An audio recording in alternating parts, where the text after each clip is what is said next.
Mahalnya biaya pendidikan di Indonesia, masalah yang kerap kita dengar dalam beberapa tahun terakhir. Biaya pendidikan di Indonesia terus mengalami kenaikan yang signifikan. Berdasarkan data dari berbagai laporan termasuk artikel berita dan riset lembaga independen, biaya masuk sekolah hingga perguruan tinggi, baik negeri maupun swasta, telah melonjak hingga puluhan bahkan ratusan juta rupiah. Tidak hanya biaya uang pangkal atau uang kuliah, tetapi juga biaya pendukung seperti buku, seragam, alat tulis, dan kegiatan ekstrakurikuler yang semakin membebani keluarga. Di platform seperti YouTube, berbagai video liputan mengungkapkan keluhan masyarakat mengenai mahalnya biaya pendidikan, terutama di daerah perkotaan seperti Bandar Lampung, Jakarta, Surabaya, dan Bandung.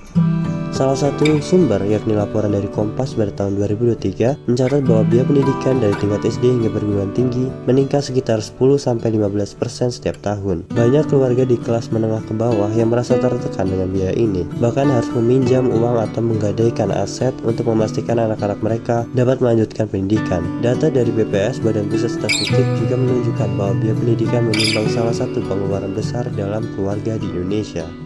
Mahalnya biaya pendidikan di Indonesia menimbulkan dampak yang cukup mengkhawatirkan. Dampak yang paling terasa adalah ketidakmampuan sebagian anak untuk melanjutkan pendidikan ke jenjang yang lebih tinggi.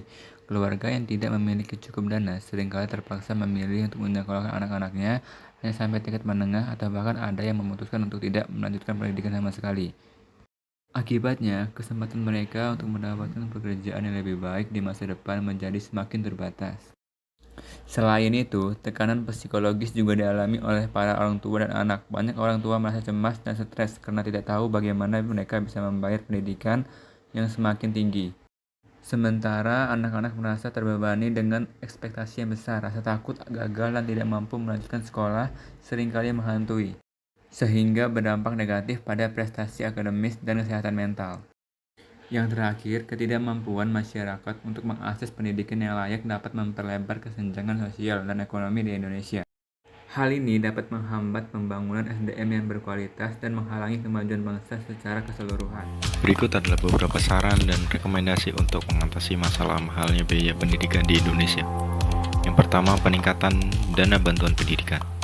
Pemerintah perlu meningkatkan alokasi dana untuk bantuan pendidikan, terutama bagi keluarga berpenghasilan rendah. Program beasiswa, subsidi biaya pendidikan, dan bantuan langsung tunai dapat membantu meringankan beban finansial. Yang kedua, pendidikan gratis hingga tingkat menengah. Memperluas program pendidikan gratis hingga tingkat menengah, serta memberikan insentif bagi sekolah swasta untuk mengikuti model pendidikan yang sama, dapat membantu mengurangi beban biaya bagi orang tua. Yang ketiga, kerjasama dengan sektor swasta. Mendorong kolaborasi antara pemerintah dan sektor swasta untuk menyediakan fasilitas pendidikan yang lebih terjangkau, seperti program pelatihan dan magang yang memberikan akses pendidikan tanpa biaya tinggi. Yang keempat, pengembangan kurikulum yang efisien. Memastikan kurikulum pendidikan lebih efisien dan relevan, sehingga tidak membebani orang tua dengan biaya tambahan untuk kursus atau bimbingan belajar. Yang kelima, penawaran program pendidikan berbasis teknologi. Mendorong penggunaan teknologi dalam pendidikan, seperti kelas online dan modul pembelajaran digital yang lebih murah, dapat mengurangi biaya operasional sekolah.